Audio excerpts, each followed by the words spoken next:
bienvenidos a tu programa de salud y otras cosas. Como todos los sábados aquí en el canal 19, este programa pretende brindarte herramientas para poder manejar el día a día de los problemas de salud que se te presentan. En esta ocasión, en continuación de entregas anteriores, vamos a contestar a las preguntas que nos hacen nuestros pacientes a través de nuestra cuenta de correo electrónico doctorencarnacion@gmail.com, doctor entero, D-O-C-T-O, doctorencarnacion@gmail.com, con la cual comenzaremos este programa a la vuelta de esta pausa comercial.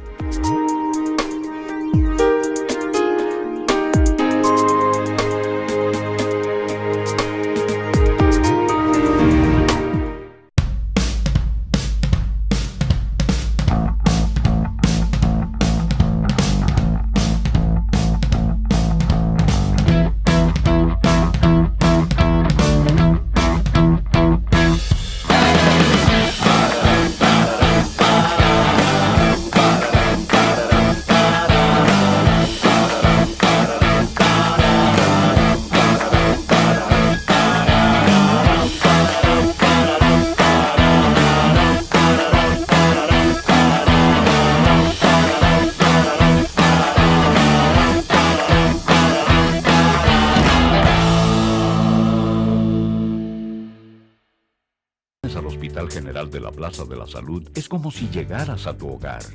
Aquí encuentras las atenciones humanas que te sirven de apoyo para fortalecer la búsqueda a tu bienestar. Los profesionales que te brindan la excelencia en su especialidad. Los equipos médicos más avanzados para asegurar el mejor diagnóstico. Las más cómodas instalaciones que te hacen sentir como en tu casa. El calor humano que buscas en esos momentos difíciles. El amigo que camina a tu lado justo cuando tus fuerzas se debilitan. Una respuesta satisfactoria a lo que no puedes entender. Una mirada sincera. Encontrarás el lugar donde te sientes seguro. Porque todo el que labora aquí es parte de tu problema. Es parte de tu mejoría. Es parte de tu solución. Es parte de ti. Hospital General de la Plaza de la Salud. Somos la gran familia que te cuida. La CISALRIL protege tus intereses en los seguros familiar de salud y de riesgos laborales, exigiendo transparencia en el gasto en salud. Además, realizan estudios de cobertura para mejorar la prestación de servicio. Controlan los traspasos a las ARS, apoyando los derechos a la libre elección. Ameniza subsidios por maternidad y lactancia con eficacia. la Seguridad Social garantiza tus derechos y nosotros cuidamos tus intereses. CISALRIL es para ti, comprometidos con el bienestar de los dominicanos.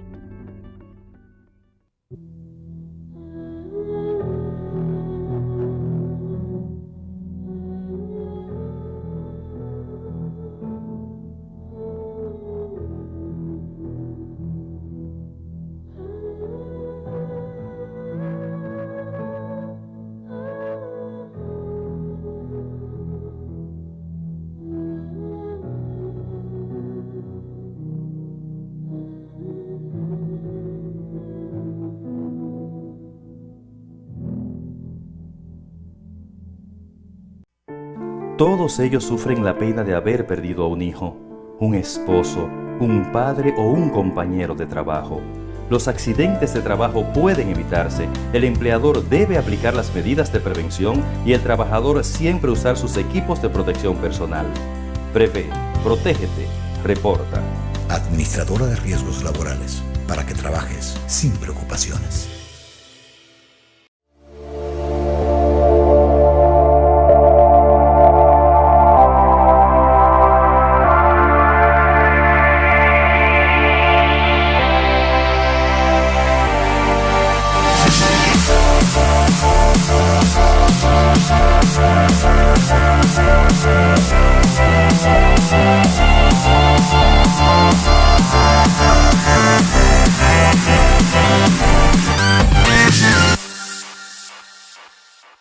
Señores, pero ¿para dónde que vamos?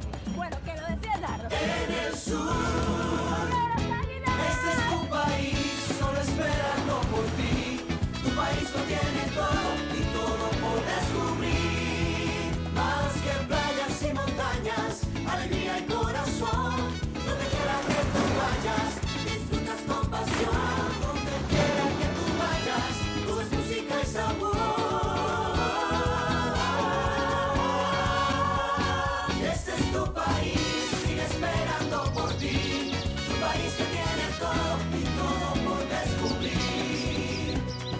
Donde quiera que vayas, hay una aventura por descubrir. Conoce tu país. Ministerio de Turismo. Turismo para todos. Capletas. Tableta. Capleta. O tabletas. O quizás...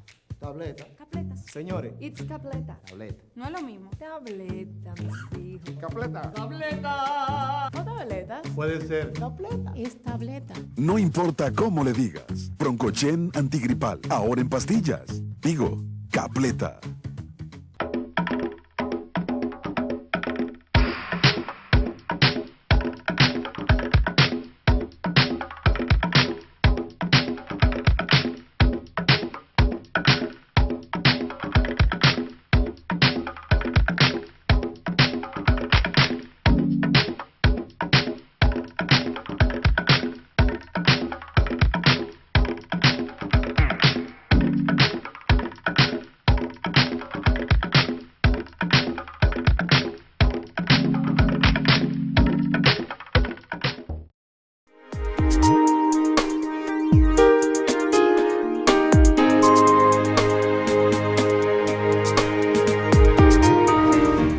Continuamos en De Salud y otras cosas, como todos los sábados aquí en el canal 19. Nuestro programa pretende llevarte las herramientas necesarias para poder manejar inicialmente los problemas de salud que se te presentan en el día a día y aclarar tus inquietudes sobre este y otros temas. En esta ocasión, en continuación de entregas anteriores, vamos a seguir contestando las preguntas que nos transmiten nuestros pacientes a través de nuestra cuenta de correo electrónico doctorencarnacion@gmail.com. Doctor, D-O-C-T-O-R, escrito completo. doctorencarnacion@gmail.com. Por ahí tus preguntas serán contestadas a la mayor brevedad posible, posiblemente inclusive en el aire. La primera pregunta que nos surge de uno de nuestros pacientes es ¿en qué consiste la cirugía de amígdalas? La cirugía de amígdalas es la extirpación de esos órganos que están en la garganta y que en algunas ocasiones necesitan ser extirpados debido a su tamaño, a que son demasiado grandes y producen obstrucción, o debido a que se infectan con demasiada frecuencia. Los pacientes que sufren de amigdalitis recurrente, es decir, los pacientes que tienen más de 4 episodios de amigdalitis al año, o que tienen más de 3 episodios al año durante más de 3 años consecutivos, son pacientes que se benefician de operarse de amígdalas. Calcule usted que si una persona tiene 4 episodios o 5 episodios de amigdalitis al año y que cada episodio de estos le toma 5 días de enfermedad, dolor y pérdida laboral, 5 episodios al año son 25 días de enfermedad cada año. Si usted lo multiplica por los años venideros, vamos a suponer por los próximos 4 años, estamos hablando de 100 días de enfermedad, solamente debido al tema de las amígdalas, por lo cual entonces en estos pacientes hay un beneficio real en proceder a una cirugía de extirpación. ¿Cómo se hace esta cirugía? Es una cirugía que se hace bajo anestesia general. El paciente se le coloca un suero, se le aplica una sustancia que lo duerme, normalmente propofol, y luego a partir de ahí el paciente se pasa a respiración inhalada, es decir, a través de un tubo. A través de la boca, utilizando instrumentos especiales que pueden ser el bisturí eléctrico, el coblator o plasma, o también láser, que se usa cada vez menos para estos casos. Entonces se extirpan las amígdalas desde la raíz y con esto el paciente queda curado del proceso de amigdalitis.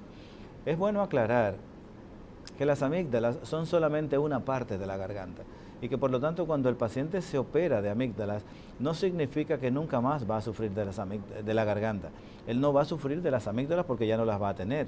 Las amígdalas, estas que se ven dentro de la boca, que usted puede ver a simple vista al abrir esas 2 bolas que se ven ahí, no se reproducen nuevamente, no tienen ninguna posibilidad de volver a crecer después de una extirpación completa.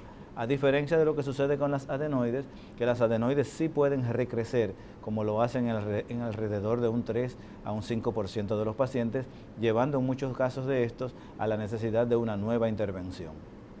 Con las amígdalas no pasa esto. Y estos pacientes, aunque ya están operados de amígdalas, no significa que nunca van a sufrir de la garganta.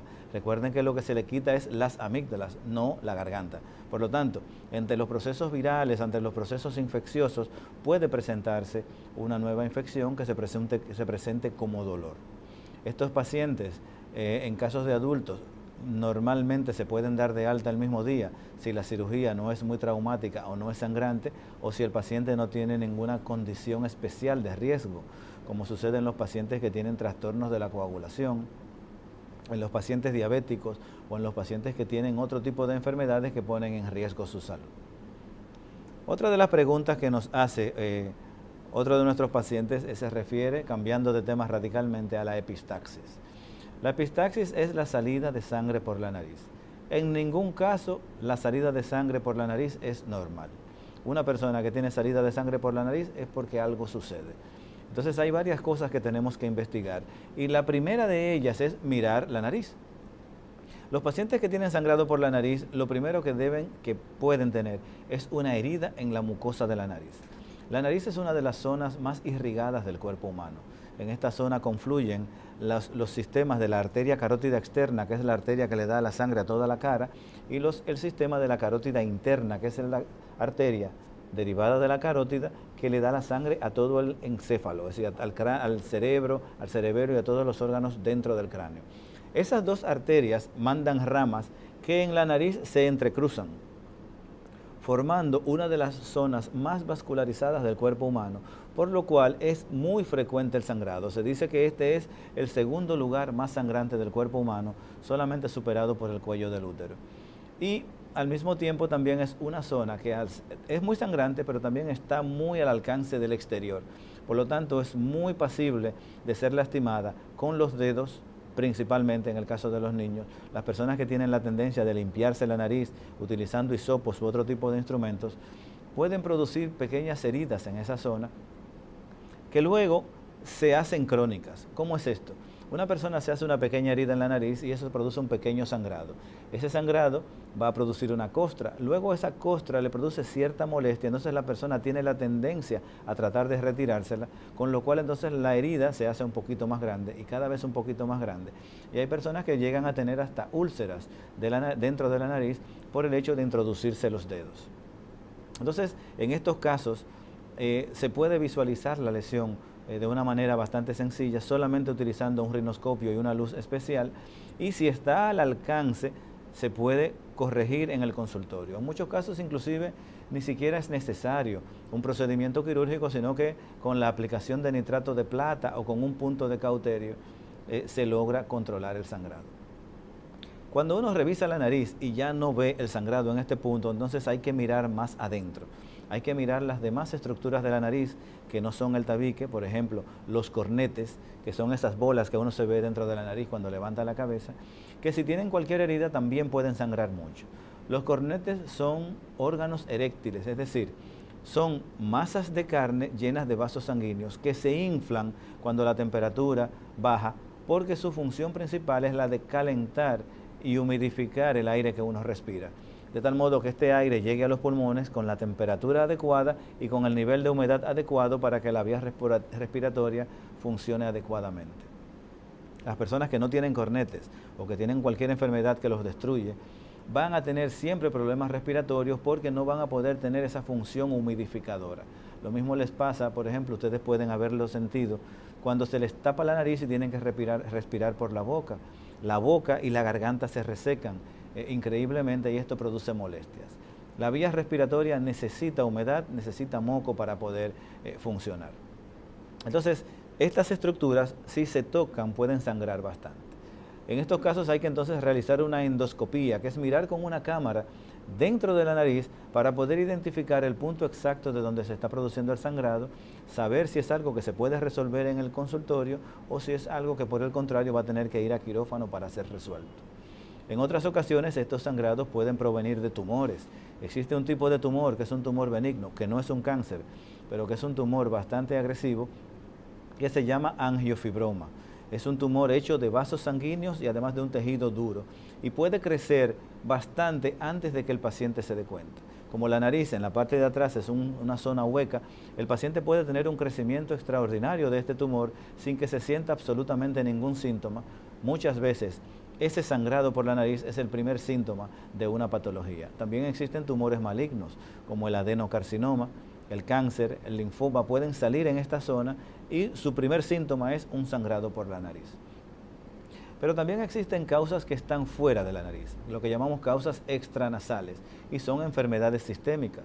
Por ejemplo, Las personas que sufren de trastornos de la coagulación, hemofilia, falsemia, pueden tener sangrados con cualquier tipo de traumatismo.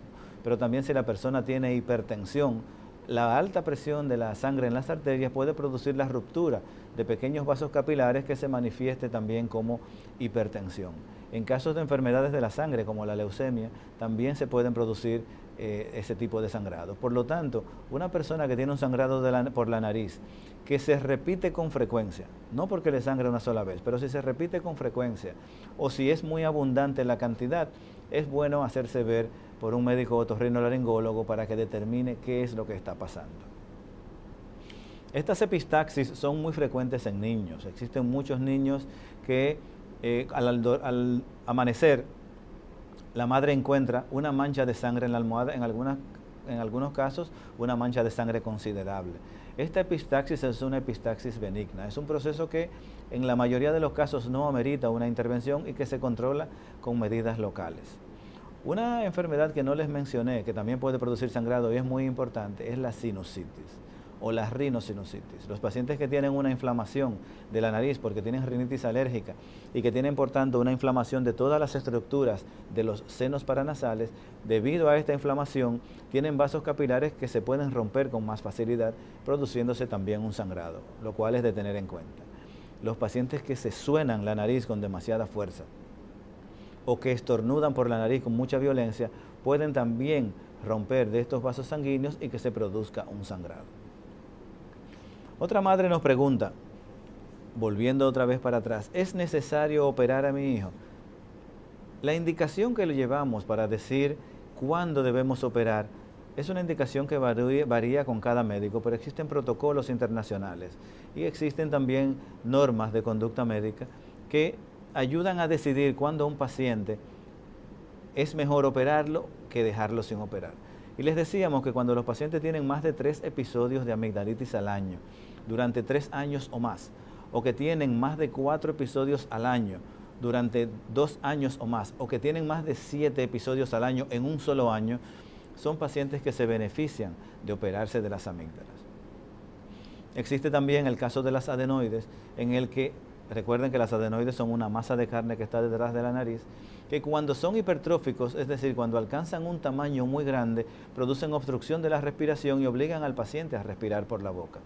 Esto puede llegar a producir lo que se llama apnea del sueño, que son interrupciones de la respiración mientras el paciente está durmiendo, y también pueden llegar a producir afectaciones del oído, que es lo que se conoce como otitis media serosa. Cuando este es el caso, entonces esto ayuda a decidir una cirugía de adenoides. En este caso ya no tanto por las infecciones, sino por el proceso obstructivo que generan. Es decir, que podemos operar las amígdalas y las adenoides, ya sea por procesos infecciosos o por procesos obstructivos. Si es necesario operar o no operar a ese paciente, es una decisión que tomará su médico de acuerdo con sus protocolos, pero también de acuerdo con su experiencia clínica. Vamos a hacer una pequeña pausa comercial para después continuar con el contenido de este programa, respondiendo a las preguntas que tienen nuestros pacientes, como todos los sábados aquí en el canal 19 de Salud y Otras Cosas, respondiendo a tus necesidades de salud. Volvemos después de esta pausa.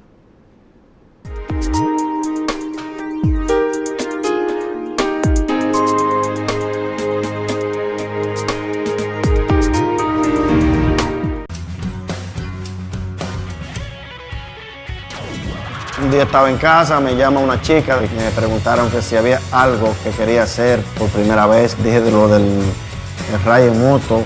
Se me dice que en ese momento que el Banco Popular me seleccionó para hacerme cumplir esa aventura.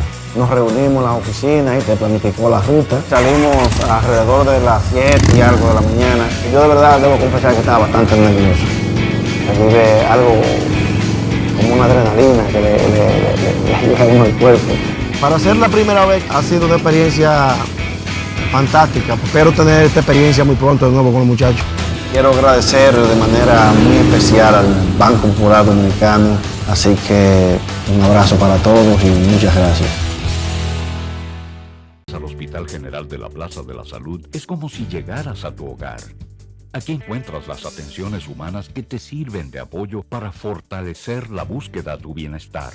Los profesionales que te brindan la excelencia en su especialidad los equipos médicos más avanzados para asegurar el mejor diagnóstico, las más cómodas instalaciones que te hacen sentir como en tu casa, el calor humano que buscas en esos momentos difíciles, el amigo que camina a tu lado justo cuando tus fuerzas se debilitan, una respuesta satisfactoria a lo que no puedes entender, una mirada sincera. Encontrarás el lugar donde te sientes seguro. Porque todo el que labora aquí es parte de tu problema. Es parte de tu mejoría. Es parte de tu solución. Es parte de ti. Hospital General de la Plaza de la Salud. Somos la gran familia que te cuida. La CISALRIL protege tus intereses en los seguros familiar de salud y de riesgos laborales, exigiendo transparencia en el gasto en salud. Además, realizan estudios de cobertura para mejorar la prestación de servicio. Controlan los traspasos a las ARS, apoyando los derechos a la libre elección. Ameniza subsidios por maternidad y lactancia con eficacia.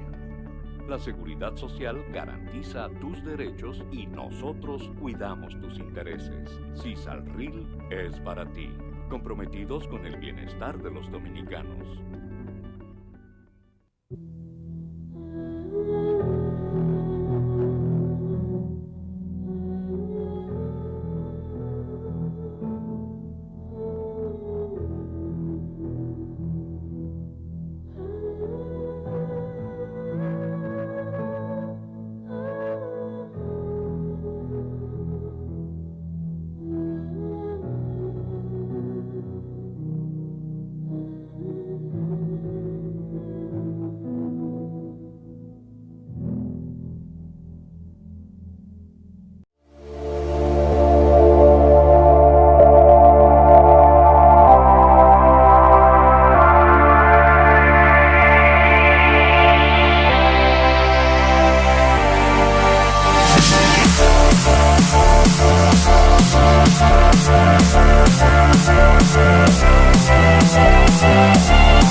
Señores, pero ¿para dónde que vamos?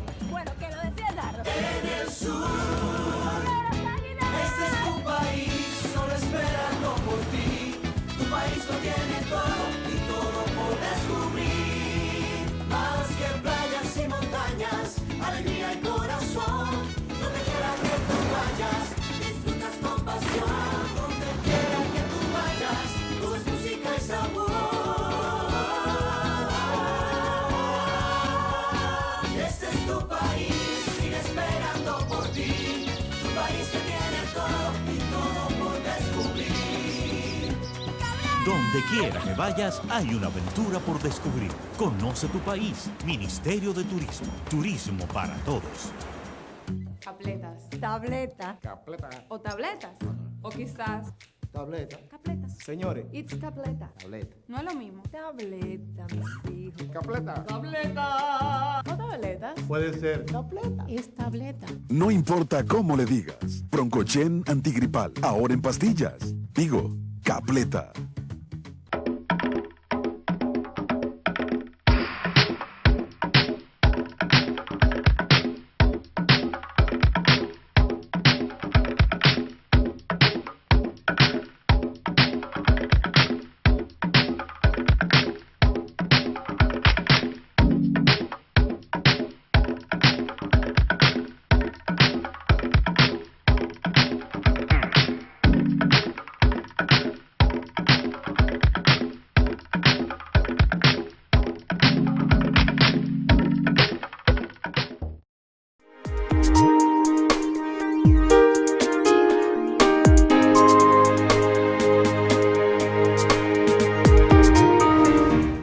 Continuamos en De Salud y otras cosas, respondiendo a tus preguntas sobre tus necesidades de salud. Antes de la pausa, hablábamos de la cirugía de amígdalas. En esta ocasión vamos a continuar respondiendo las preguntas y la próxima es sobre la extracción de los tubitos de ventilación. Primero vamos a empezar diciendo qué son los tubitos de ventilación. Existe un grupo de pacientes, principalmente niños, que acumulan líquido detrás del tímpano. La cavidad timpánica, es decir, el espacio que está detrás del tímpano, lo que se conoce como oído medio, y que es el que se comunica hacia la nariz por la trompa de Eustaquio, esa cavidad del oído medio es una cavidad que debe estar llena de aire. Y el tímpano, cuando vibra, mueve ese aire. Hay algunos pacientes que tienen una obstrucción de la trompa de Eustaquio que comunica el oído con la nariz, y entonces esta cavidad de aire se llena entonces de líquido, en caso particular de moco, que puede ser más o menos espeso. Y eso hace que la resonancia de la vibración de la membrana timpánica sea mucho menor y el paciente tiene una sensación de sordera. En el caso de los niños, que a veces no se pueden quejar de que no escuchan bien, pero se ha calculado que pueden tener pérdidas auditivas de entre un 15 a un 20% solamente por esta condición. Esto afecta mucho en el caso de los niños porque les impide escuchar bien, y el niño que no aprende a oír no aprende a hablar correctamente. Por eso es importante identificarlo. Entonces, estos pacientes a los que se les acumula moco detrás del tímpano, en algunos casos se les realiza una cirugía que se llama adenoamigdalectomía y otra que se llama miringotomía, en la cual se le hace un agujero al tímpano y se saca ese líquido, pero lo más importante no es sacar ese líquido, sino colocar un ojal que impida que ese agujero que acabamos de hacer se cierre muy rápidamente. Esto tiene una capacidad de cicatrización impresionante, y a veces algunos pacientes a los que se les hace esta miringotomía, al cabo de 3 días ya el agujero está cerrado. Entonces se necesita, para poder tener un mayor tiempo de exposición, colocar un ojal que impida que ese agujero se cierre por sí solo. En esos casos entonces se coloca el famoso tubito de ventilación. Estos tubitos de ventilación, que existen en tipo D, parecen una bobina y otros parecen una T. Los que son de tipo de bobina, se llama bobina de Shepard principalmente, son tubos que se expulsan solos, es decir, el médico hace una incisión en el tímpano, los coloca y los deja ahí. Y el oído, por su propio proceso de expulsión de cuerpos extraños, lanza ese tubito hacia afuera al cabo de un periodo que varía de entre 6 meses a 1 año. En algunos pacientes estos tubitos no se expulsan solos y pueden pasar 2 años si el tubito no se acaba de expulsar del tímpano, y en esos pacientes entonces es necesario extraerlos. En el caso de los adultos, la extracción, si el tubito es de silicona, se puede hacer en el mismo consultorio con una molestia mínima, inclusive sin dolor, pero en el caso de los niños normalmente hay que llevarlos a quirófano para dormirlos, sedarlos y poder hacer la extracción. Pero repito, no es lo habitual que estos tubitos de ventilación tengan que ser extraídos. Normalmente el cuerpo los expulsa por sí solos. Otra madre me pregunta sobre faringitis repitentes. Faringitis, que es la inflamación de la garganta, y en este caso repitentes porque son pacientes que tienen muchos procesos de inflamación de la faringe. En este tipo de pacientes, a veces se sienten tentados los padres a solicitarle al médico inclusive una cirugía de amígdalas, creyendo que con eso lo van a resolver. Recuerden que les decía antes que las amígdalas son un órgano que está en la faringe, no son la faringe. Por lo tanto, quitar las amígdalas no va a resolver el problema de la faringe de por sí. Lo que sí sucede es que como las amígdalas tienen agujeros que retienen material de desecho de la propia amígdala y retienen partículas alimenticias, esto hace que se infecte y puede provocar que se infecte con más frecuencia. Por eso muchos pacientes se operan de las amígdalas y siguen sufriendo de procesos de faringitis, pero en mucho menos frecuencia y también de mucho menos intensidad.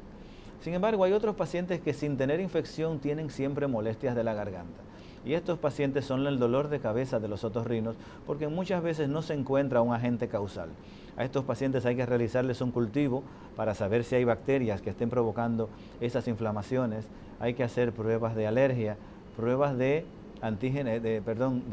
reactivos inflamatorios para saber si existe verdaderamente algún tipo de infección. Y sobre todo hay que hacer una valoración de cómo funciona el esfínter o la válvula que cierra el estómago para que el ácido no se devuelva.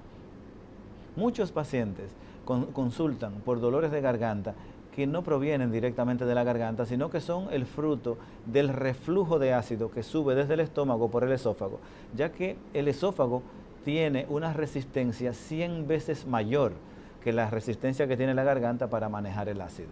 Entonces, estos pacientes que se sienten molestias en la garganta, hay que descartar que no estén sufriendo de reflujo de ácido, que sea el que les esté provocando el problema, porque de hecho, si no lo hicieran, estarían poniendo el tratamiento en un lugar cuando el problema se está generando en otro.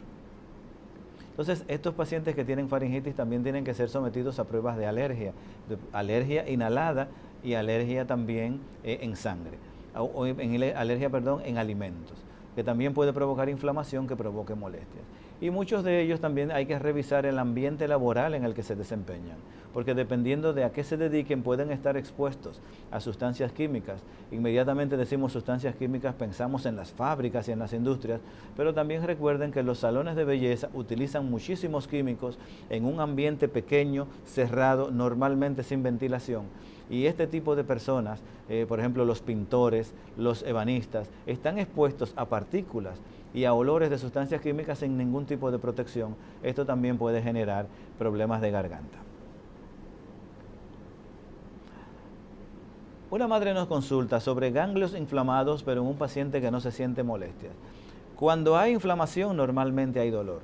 Si usted tiene un ganglio, estas bolitas, lo que la gente llama reumas, estas bolas que están aquí en el cuello, que está aumentado de tamaño, pero no le duele, la mayor parte de las veces es algo benigno. Sin embargo, si esa bolita es dura casi como la piedra, de lo que llamamos consistencia pétrea, entonces es un ganglio al que hay que prestarle atención porque podría ser un ganglio metastásico, es decir, un ganglio consecuencia de que un cáncer en alguna zona ha mandado raíces a ese ganglio. Es decir, que si hay un ganglio muy indurado, muy duro, que no duele, a ese hay que prestarle más atención. Ahora, el ganglio que duele, en la mayor parte de los casos está provocado por infección.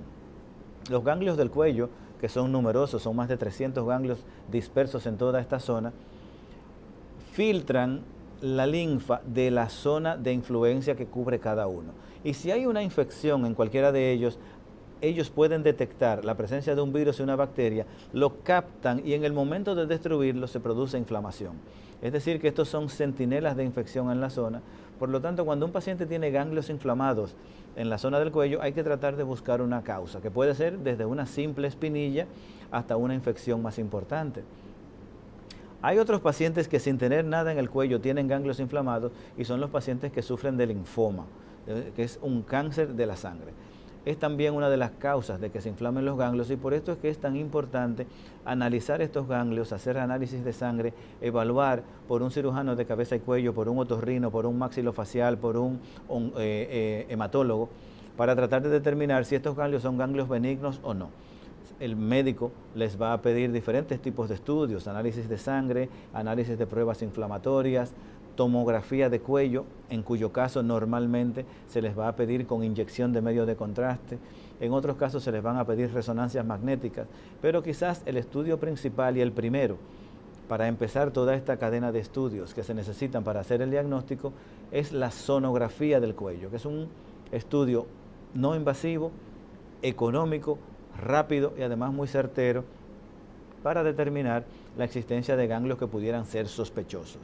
Entonces, si usted tiene un paciente que tiene ganglios que no desaparecen, hágase chequear y que sea el médico el que le diga que esos ganglios no tienen importancia. No lo asuma usted mismo. Una madre me consulta sobre un golpe en la nariz que se dio su niño. Dependiendo de la magnitud del golpe y dependiendo de con qué haya sido el golpe, este golpe puede tener más o menos importancia. Un golpe en el que no hay herida, sino en el que hay solamente inflamación y hay hematoma, podría ser importante si ese golpe se acompaña de un hematoma del tabique nasal. El otorrinolaringólogo tiene que revisar la nariz de este niño o de este paciente en particular, no tiene que ser solamente un niño, para determinar si no ha habido colección de sangre en el tabique. Porque si hay colección de sangre en el tabique, esto podría ameritar una intervención quirúrgica para drenar esa sangre, porque si esa sangre se infecta, entonces se convierte en un absceso del tabique nasal. ¿Y qué es lo que sucede en la nariz? El tabique nasal está constituido por varias capas. La capa central del tabique nasal es cartílago, es decir, como el duro de la oreja o el duro de la nariz, uno tiene una lámina de cartílago que divide la nariz en dos mitades.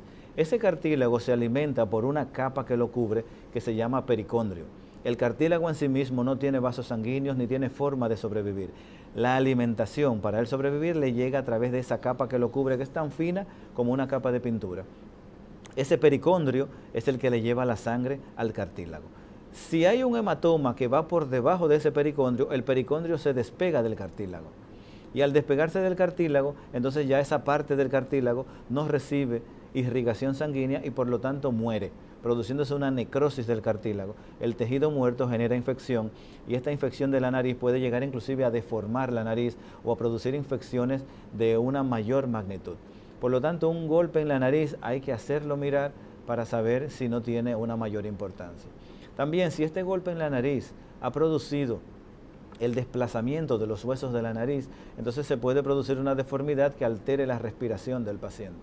Por eso es importante en este tipo de pacientes una evaluación del lugar del trauma para saber si no ha habido desplazamiento de huesos, si no ha habido acúmulo de sangre, hematoma en la zona del tabique. Tengo aquí otra pregunta de una paciente que me habla sobre la hipertrofia de amígdala faríngea, de hipertrofia amigdalina. Ya hemos hablado de eso. Hipertrofia significa aumento de tamaño y las amígdalas son esas bolas de tejido linfoideo que uno tiene dentro de la garganta. No vamos a repetir sobre esto. Pero aquí hay una paciente que me comenta que le dijeron que tiene su niño hipertrofia de cavum. El cavum es una zona. Cavum viene de cueva, o cueva viene de la palabra cavum. Y es la zona, la cueva que está detrás de la nariz, es ese espacio vacío. En ese espacio vacío es donde están los adenoides. Y si los adenoides crecen mucho, pueden llegar a crecer tanto que produzcan obstrucción respiratoria, produciendo entonces ronquido y que el paciente sufra de lo que se llama apnea del sueño. Por eso es importante aclarar este término. No hay que alarmarse, no hay que operar corriendo. Muchos de estos pacientes tienen un periodo transitorio de crecimiento de las amígdalas adenoides y solamente con un tratamiento antiinflamatorio o antialérgico logran disminuirlas a un tamaño en el que no sea necesario operarlos.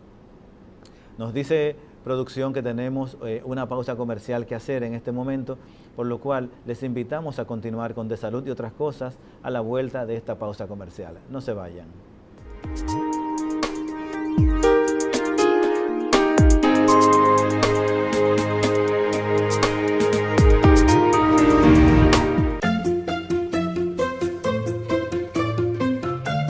Yo estoy en la casa de mis padres y recibo una llamada de un número desconocido. Me dicen que si me pueden hacer algunas preguntas personales.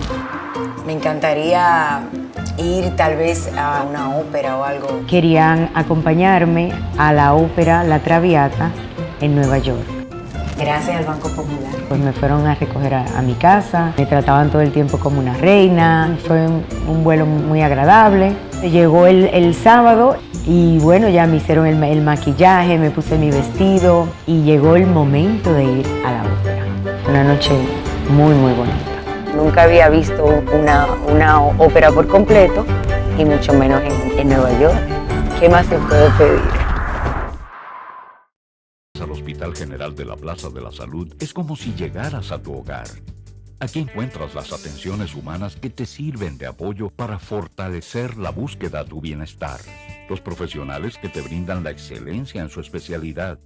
Los equipos médicos más avanzados para asegurar el mejor diagnóstico.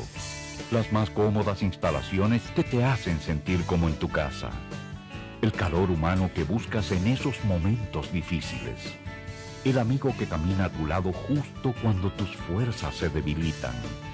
Una respuesta satisfactoria a lo que no puedes entender. Una mirada sincera. Encontrarás el lugar donde te sientes seguro. Porque todo el que labora aquí es parte de tu problema. Es parte de tu mejoría. Es parte de tu solución. Es parte de ti. Hospital General de la Plaza de la Salud. Somos la gran familia que te cuida. La CISALRIL protege tus intereses en los seguros familiar de salud y de riesgos laborales, exigiendo transparencia en el gasto en salud. Además, realizan estudios de cobertura para mejorar la prestación de servicio. Controlan los traspasos a las ARS, apoyando los derechos a la libre elección. Ameniza subsidios por maternidad y lactancia con eficacia. la Seguridad Social garantiza tus derechos y nosotros cuidamos tus intereses. CISALRIL es para ti, comprometidos con el bienestar de los dominicanos.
Donde quiera que vayas, hay una aventura por descubrir. Conoce tu país. Ministerio de Turismo. Turismo para todos.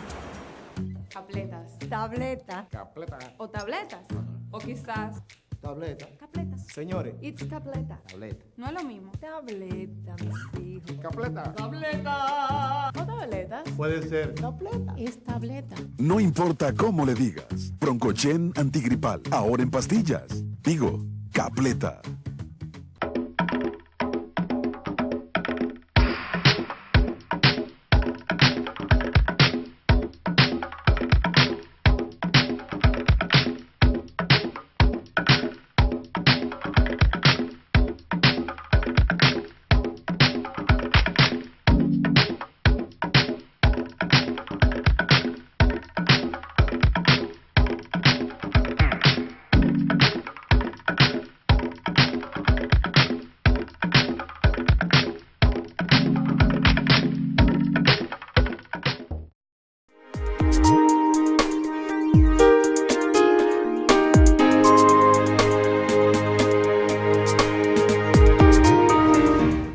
Seguimos en De Salud y otras cosas, contestando sus preguntas sobre los diferentes problemas de salud. Antes de la pausa, hablábamos sobre los pacientes que tenían sangrado en la nariz y también hablábamos de las indicaciones para operar a un paciente de amígdalas y adenoides. Vamos a pasar a la siguiente pregunta sobre una madre que nos dice que a su hijo le dijeron que tiene hipertrofia mucosa en los senos maxilares. Primero vamos a decir que es hipertrofia, y hipertrofia es aumento de tamaño. Mucosa es la capa que recubre la superficie de la cavidad oral, todo ese tejido rosado que se ve en la boca, que se ve en la nariz, es lo que se llama mucosa. Los senos maxilares que están aquí alrededor de la nariz, los senos etmoidales, los senos frontales, están cubiertos por dentro por una fina capa de mucosa.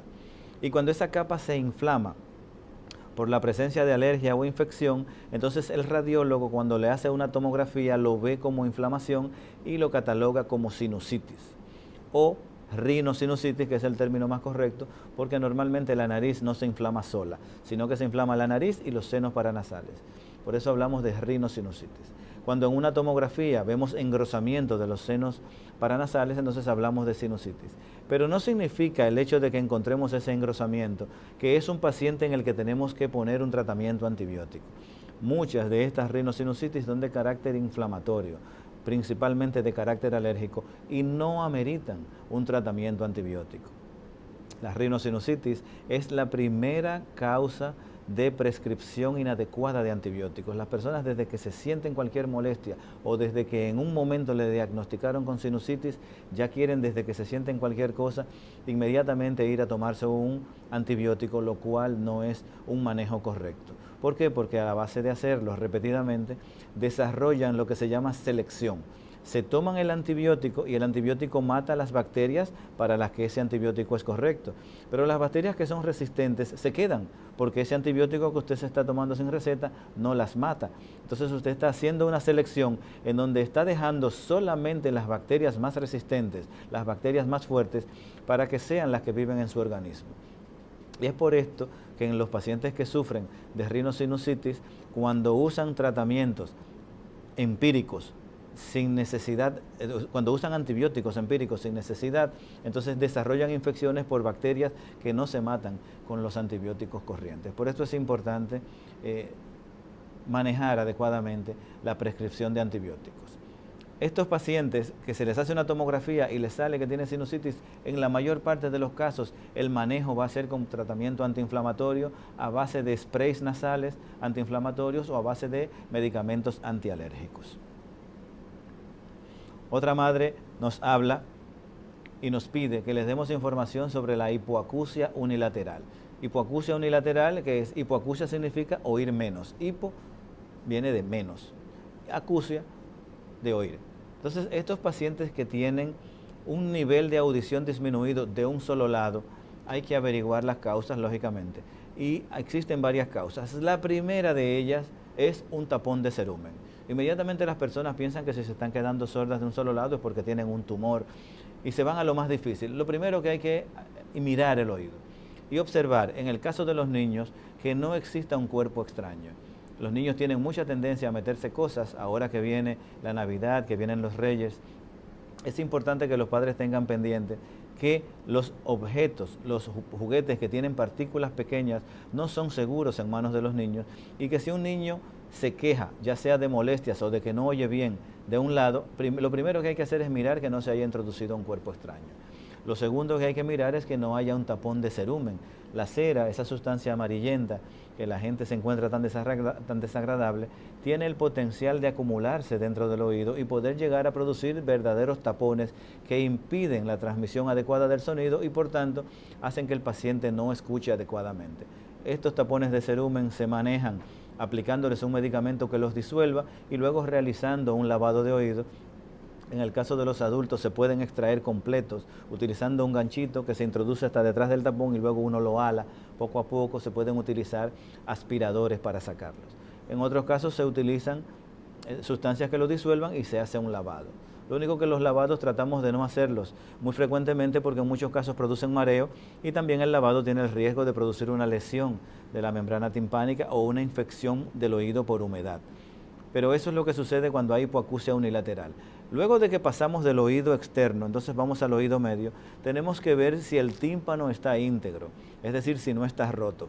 Una ruptura timpánica produce una disminución de la audición. ¿Cuándo se puede producir una ruptura timpánica? Por ejemplo, cuando las personas se introducen cosas en los oídos. Las personas que tienen la costumbre de limpiarse los oídos con hisopos, con palitos, con peines de palito, con pinchos, con palillos, todo ese tipo de instrumentos finos, si se introducen más allá de la cuenta, si alguien les choca el codo cuando se están limpiando, si alguien abre la puerta, si lo están haciendo en la cama y los niños están saltando, pueden introducírselo bruscamente y producirse una perforación en el tímpano, en cuyo caso se va a producir una disminución unilateral de la audición.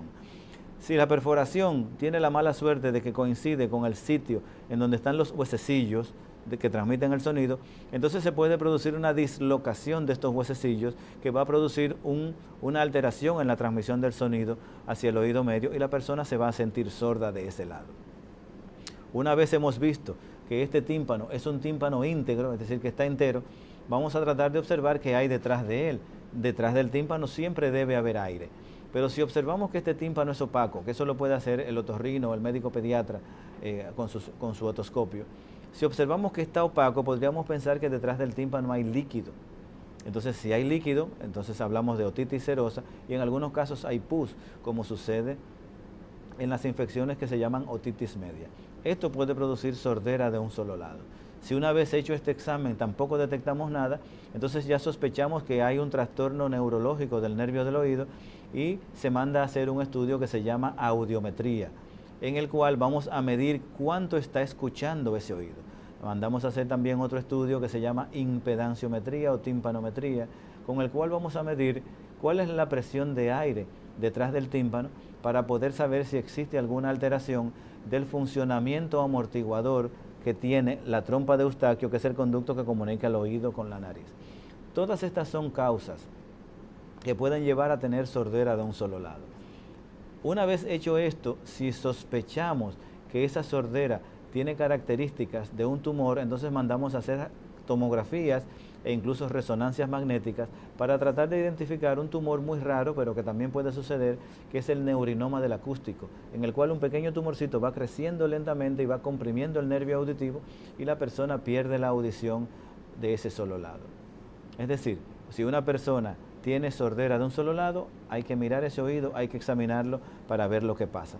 En algunos casos sucede un tipo de sordera que llamamos sordera súbita o hipoacusia brusca. Son pacientes, principalmente pacientes mayores de 30 años, que de repente se despiertan y no escuchan de un lado. No se sabe exactamente qué es lo que provoca la sordera súbita, pero se supone que hay un trastorno vascular, un trastorno de irrigación, un trastorno en el que no le ha llegado sangre suficiente durante un periodo de tiempo al órgano, a las células del oído interno, y estas células sencillamente mueren. Al morir no se produce una transmisión del sonido en esas frecuencias y el paciente se siente sordo como si le hubieran bajado los breakers de la luz, ¡plac!, y se apaga.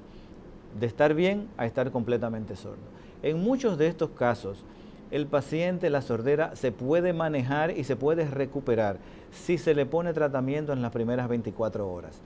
Una vez pasado este plazo de 24 a 72 horas, las posibilidades de lograr una recuperación de la audición mediante tratamiento médico son muy bajas. Por eso es que le insistimos a los pacientes, si usted se siente que ha perdido la audición súbitamente de un lado o de los dos, hágase ver rápidamente ese oído por un médico para que detecte qué es lo que está pasando. No se haga el diagnóstico usted mismo, porque podría ser que usted deje pasar la única oportunidad que tiene de recuperar algo de esa audición. Por ejemplo, se está bañando en la playa, le entró agua y se quedó sordo, se puede sospechar que es porque se mojó y le cayó cera, le entró agua y la cera se hinchó.